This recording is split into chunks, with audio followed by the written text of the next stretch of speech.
You know, the one thing I really liked about the gym, and this is going to sound crazy, but the TVs. Because at first you walk in there and you go, wait a minute, am I supposed to be working out or watching TV? Because I left the house so I wouldn't be distracted by the TV. And now there's a TV. And sometimes, you find yourself standing right next to the machine you're supposed to be using because you got caught up watching television. You grab a snack by the snack machine and you start watching a cake baking show or cooking show. That's the confusing thing. It's the shows that they put on those TVs, and that's why you get distracted. Look, I'm all for being distracted. I would love to be distracted to the point where I don't know that I'm working out. That would be the ambiance of the TV. Like, that's when I understood why they put TVs in there, to distract you from working out. Well, not to distract you from working out, it's to distract your brain while you work out so you don't think you're actually working out. But the TV shows on there suck. Like, you got the cooking shows, which only make you hungry because it's like, oh, while you're running 5 miles, I'm going to make this delicious cake with all the fixins of all the things you like. Like, it doesn't matter what your favorite thing is. When you turn on that baking show, they're going to start baking you. It's like they're baking directly to you what you want. Like, my goodness, I wanted the whole thing, and I just found and people would walk up to me like, "Are you going to use the machine?" Because I'd just be sitting there going, "Oh, I want some of that cake." Oh yeah, no, I'm here. It was either that or what was it the Dog Whisperer show? No offense to any of these shows, I was clearly distracted by them.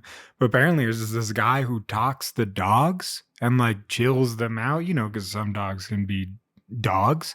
And so this guy comes in and goes, "Hey man, you're being a little dog like." And the dog's like, "Oh yeah, I'll calm down. You seem like a reasonable guy. I'll just chill."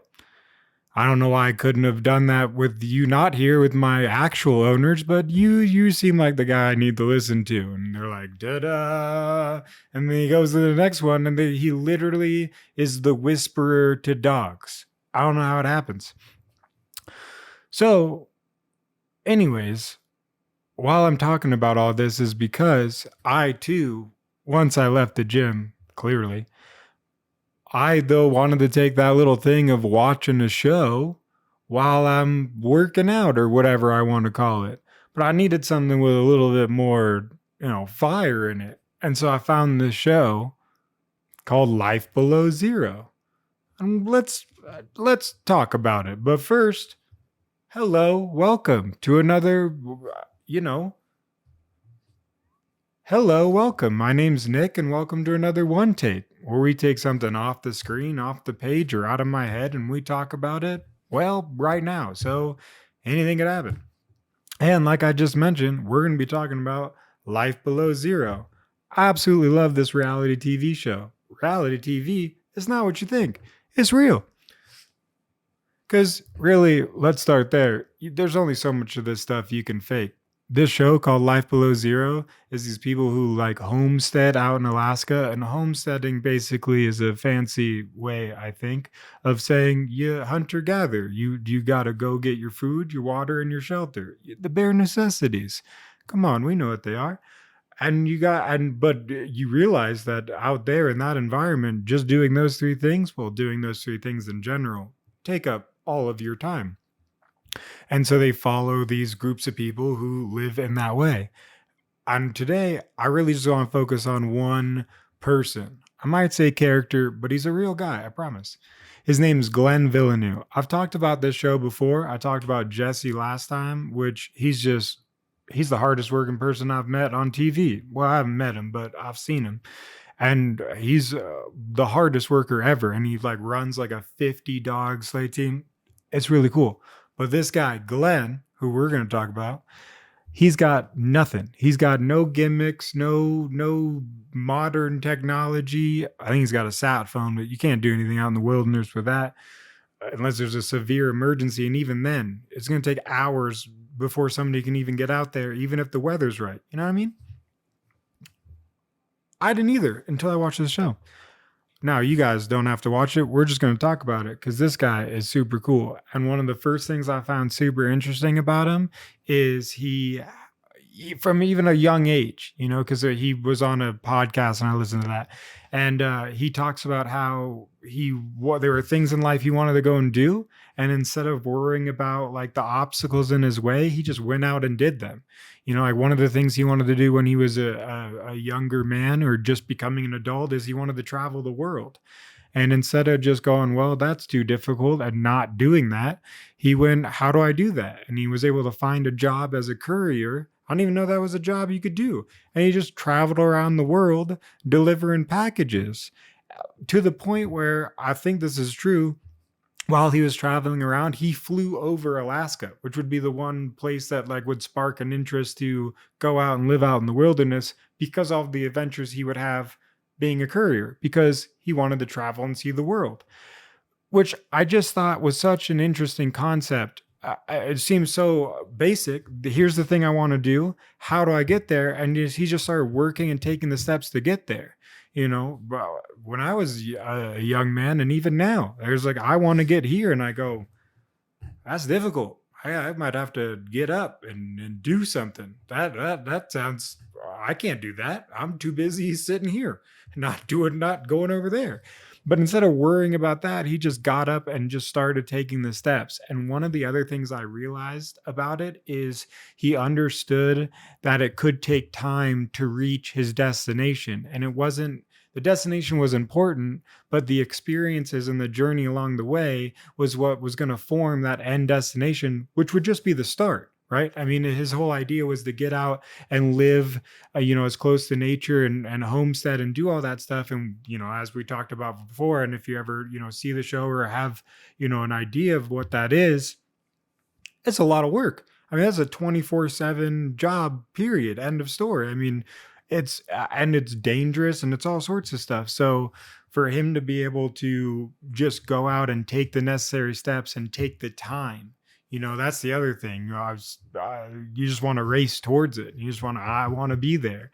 But he understood to go and live that life and do those things, he would have to acquire a certain amount of skills before going out and being able to accomplish that. It's not like he could just wake up and go outside and be like, hey, I'm outside. I mean, you could, but if you do that in Alaska, I mean, that's not the greatest idea, unless you have some training or some sort of foundation, which is what he wanted to build and grow into.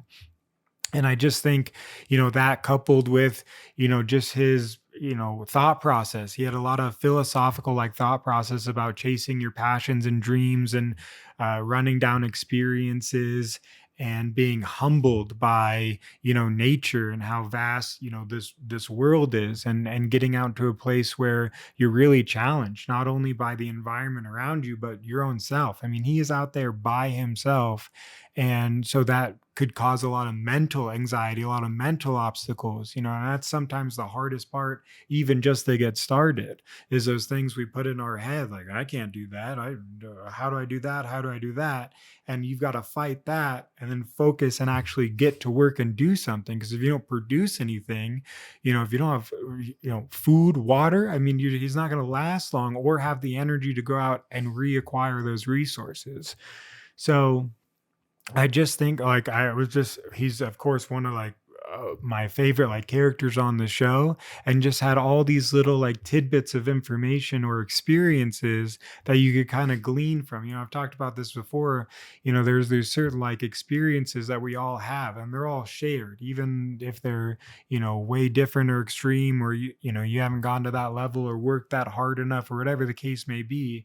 There are certain aspects of experiences that we all kind of share, and understanding and looking at somebody's ability to go out and tackle and live and create their passion into their life and take the time required to do that is so interesting. There's a lot of things I want to do, but taking the actual steps and working and taking the time to actually accomplish them, those are two separate things. It could take years to accomplish, and sometimes, especially me, I want that instant gratification, right? I want when I go to the gym, I want you work out and you're like, where are the muscles? Oh, it just doesn't happen one time. You got to keep coming back here? Well, I got a TV at home, so I'm just going to go, fake this at home. No, I'm just kidding. But so just that whole understanding, I just really like the show is like super captivating. He's a really interesting character, and also too his character, just not only like his character on the show, but his actual like personality, so humbled by his experiences and that relationship to how small he is compared to his environment around him, and what that perspective kind of gives you was also super fascinating. And just like the skills, I mean, even like skills that I have no like intention on like utilizing or even like need, but his need to kind of wipe everything away modern and just kind of go back to the basics, really allows him to have to like think and fortify and utilize methods of the past, and really understand how the people before him in those environments survived and lasted, and picking up and utilizing those techniques to help him. There's this really cool, I find it really cool technique called echo chasing, which I just thought was one like it just seems so simple, but who like you just don't think it could work, but it actually does, and was a technique that was used. So in Alaska, with all these like caverns, or not caverns, but mountains and everything around you, and especially where he lives out in the Brooks Range, he kind of lives in like a basin, so that he's like surrounded by mountains.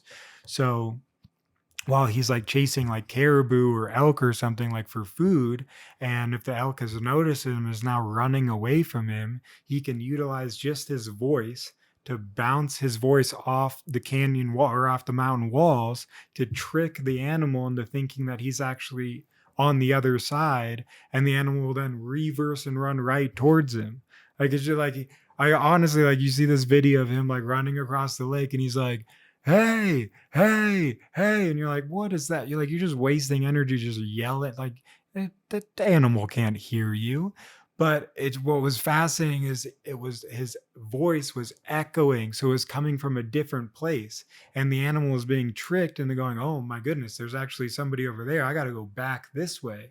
And just that simple technique, even I was watching an episode, today, where he saw bear tracks, and they were fresh as can be. Like, this bear like just walked past them, like da da da da, like he had just come out of hibernation and was just waking up, going da da da da, I'm looking for some food. And Glenn was like, oh my, that's a bear, like right there, right now, could be coming this way.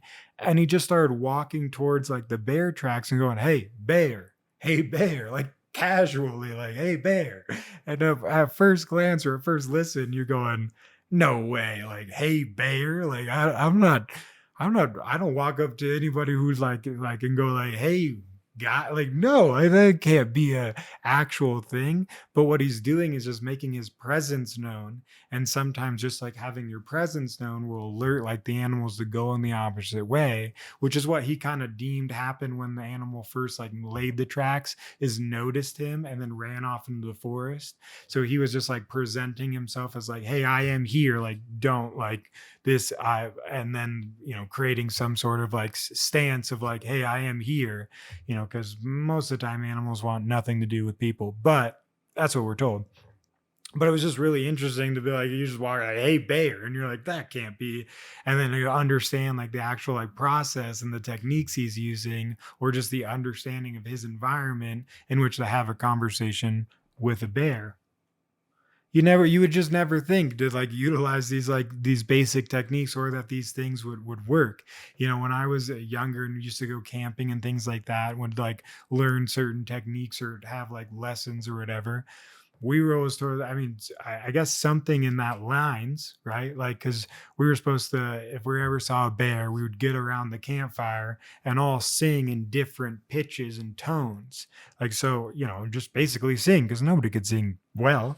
And so you just sing, right? And that would cause, the bear, because all these different noises, of course, that would make the bear think, oh, there's way too many things happening over there. I'm going this way. I don't care what's over there, too much for me to handle, because of all these different pitches and noises. So I guess, kind of same principle, but at first glance, you can kind of go, "Hey, bear," and you're going, "This guy's asking for this bear to walk out and smack him in the face." Yeah, hey, I'm right here, and quit trying to talk to me like I'm you. Or you can't talk to me like that. But understanding the principles, it all kind of all forms together. So, and the last thing I really want to touch on is like the level of freedom that these people like have, because all they're doing is getting food, water, and shelter. So nobody's like telling them to be somewhere or go somewhere. I mean, of course, if they don't do the fundamentals, they can't do anything. But they have an abundance level of freedom to do whatever they want. But the amount of work it takes to have that, I just thought that parable was so interesting to me, because it takes, you can have that aspect of like when you find that thing you're super passionate about, usually you want to give it your all, and it winds up encompassing and becoming your life as you kind of want it to do. But to enjoy that and have that level of freedom to live that way, it takes a lot of work and a lot of dedication. And some you don't often think that, especially like, oh, you just need food, water, and shelter. Well, I got that. Well, if you're deciding to give all of that up to go live out in the environment and go do and get all those things, just getting all those things would require, it's an 18-hour job, and you got 24 hours in a day, so, and it's a constant work preparing for the next. And but the thing of it is, because that's your passion, it's not really work, because that work enables you to have such freedom and abundance. And we can all, I can take some shine into that too. Like, if I want to have, some level of freedom and follow like my passions and things like that, it's going to take a lot of work and dedication outside, or inside, because some inside that confines of 9 to 5. Because what I'm saying is, some people, that is their passion, are those 9 to 5s, but you wind up making that much more. And if you want to get away from that entirely and do something on your own, you really have to give it even more than a 9 to 5 aspect, because encompassing that and putting the time and effort, whether it be years, months, or however long it takes, that continuing process, you'll get to be able to have this foundation of life that really, feeds into itself. Everything they're doing, yeah, it's a lot of work, but it feeds into everything they want to do and everything that they're passionate about. Just like with all passions and all things that we kind of want to build our lives around, when we work it and we work at it for a long period of time and continue to work at it and create that structure, we're able to build that foundation to where we're hopefully able to live, live our passions, and also allow that passion to fuel our lives. But I just think like it was like so incredible to see these experiences played out on screen while I'm, working out. At least I'm not eating cake. Well, we're still eating cake. But I just really enjoyed like the encompassing aspects of this show and these people, and really specifically, of course, like Glenn, who just had all these like different kind of like aspects that was really interesting to relate to, or at least like have a shared understanding or glean in some things that I could apply to my own life, like the hard work and what it takes to have a certain level of freedom and just things of that nature. So I just think, what a cool show and what a cool way to distract myself when, I'm fakingly trying to work out. So, other than that, we're just having fun talking about it in the moment. I highly recommend it. But as always, do whatever you guys want to do. We're just here having fun, talking about cool stuff that I find interesting. And with that, we'll catch you guys all in the next one. Until next time, bye bye.